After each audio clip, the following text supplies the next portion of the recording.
Students જુઓ, તમારે એક્સરસાઇઝની અંદર આખી એક્સરસાઇઝ તો કરવાની જ છે, પણ એની અંદર ક્વેશ્ચન આન્સર પણ આપ્યા છે. તમે આ ક્વેશ્ચનના આન્સર સમજશો તો એક્ઝામની અંદર તમને કોઈ પણ પેરેગ્રાફ પૂછાશે તો તમે સરળતાથી પ્રશ્નોના જવાબ લખી શકશો. જેમ કે પહેલો પ્રશ્ન છે, what advice does the poet give to the people in the first stanza of the poem. એટલે કે કવિતાના પહેલા સ્ટાન્ઝાની અંદર, પહેલા પેરેગ્રાફની અંદર કવિએ કઈ સલાહ આપી છે? ગીવ ટુ ધ પીપલ એટલે કવિએ લોકોને કઈ સલાહ આપી છે? તો જુઓ, જવાબ છે in the first stanza of the poem, એટલે કે કવિતાના પહેલા સ્ટાન્ઝાની અંદર. અડધો જવાબ તો પ્રશ્નની અંદરથી જ આવી જાય કે in the first stanza of the poem the poet advises the people. The poet advises, does નીકળી જાય એટલે એડવાઇઝીસ થઈ જાય. The poet advises the people. શું સલાહ આપી છે કવિએ લોકોને? તો કે to be the best at vote ever they do.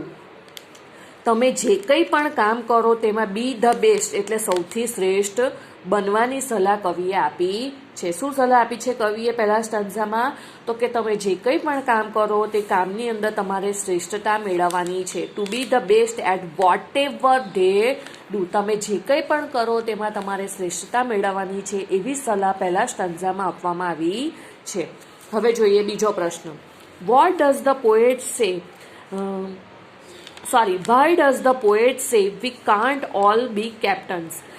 બીજો પ્રશ્ન છે, કવિ એવું શા માટે કહે છે કે આપણે બધા કેપ્ટન બની શકવાના નથી?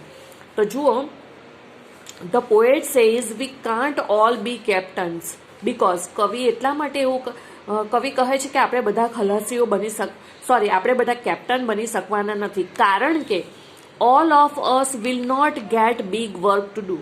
કારણ કે આપણામાંના બધાને જ, દરેકને જ મોટું કામ મળે એવું જરૂરી નથી. Some work is big and some work is small.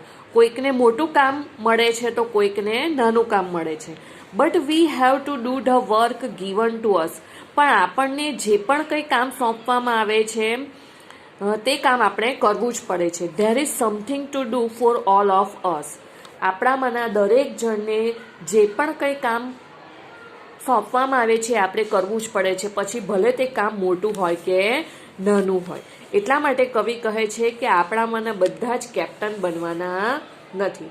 એટલે કે કોઈકે તો ખલાસી, નાના વાહનનો ખલાસી બનવું જ પડે છે. એટલે કોઈ બધાને જ મોટા કામ જીવનમાં કરવા મળે એવું જરૂરી નથી. કોઈકને મોટું કામ કરવા મળે, કોઈકને નાનું કામ કરવા મળે, પણ જે પણ કંઈ કામ કરવા મળે તેમાં આપણે શ્રેષ્ઠતા મેળવવાની છે, એમ કવિ કહે છે. ચલો ત્રીજો પ્રશ્ન જોઈએ. What according to the poet decides our victory or failure. કવિના મત પ્રમાણે આપણી જીત, વિક્ટરી એટલે આપણી જીત અને ફેલ્યોર એટલે નિષ્ફળતા. કવિના મત પ્રમાણે આપણી જીત કે નિષ્ફળતાને કોણ નક્કી કરે છે? ડિસાઇડ્સ એટલે નક્કી કરે છે.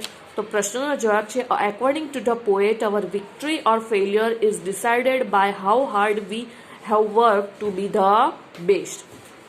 કવિના મત પ્રમાણે આપણી જીત કે આપણી નિષ્ફળતા એ નક્કી થાય છે. ઇઝ ડિસાઇડેડ બાય, અહીંયા અડધો પ્રશ્નની અંદરથી જ જવાબ આવી જશે.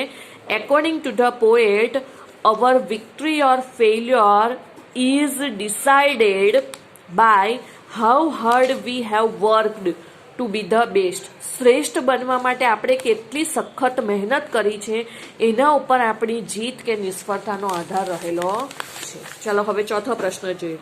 What is the message of the poem. આ કવિતાનો સંદેશ શું છે?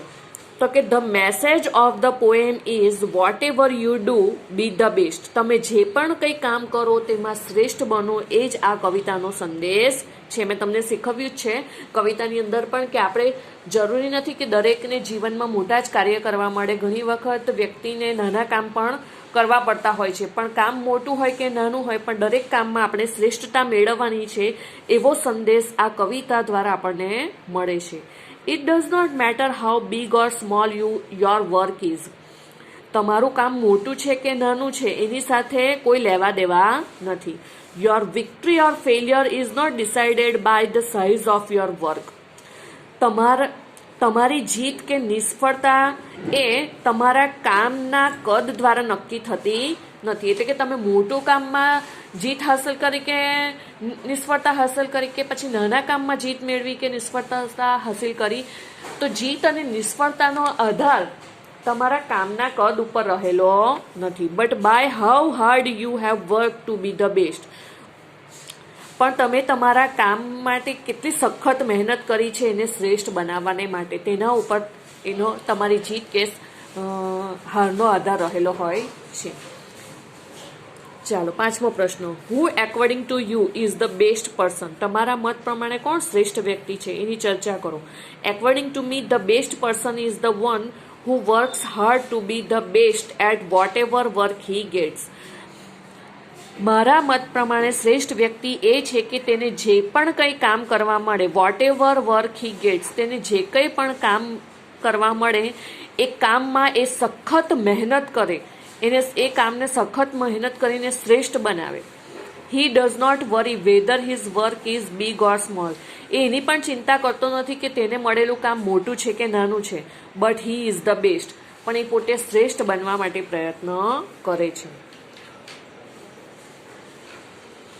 અને પરીક્ષામાં જો રાઇમિંગ વર્ડ્સ પૂછાય તો મેં તમને શીખવ્યું છે એ જ પ્રમાણે તમારે રાઇમિંગ વર્ડ્સ લખવાના છે, બરાબર ને? રાઇમિંગ વર્ડ્સ મેં તમને શીખવ્યા છે. કયા?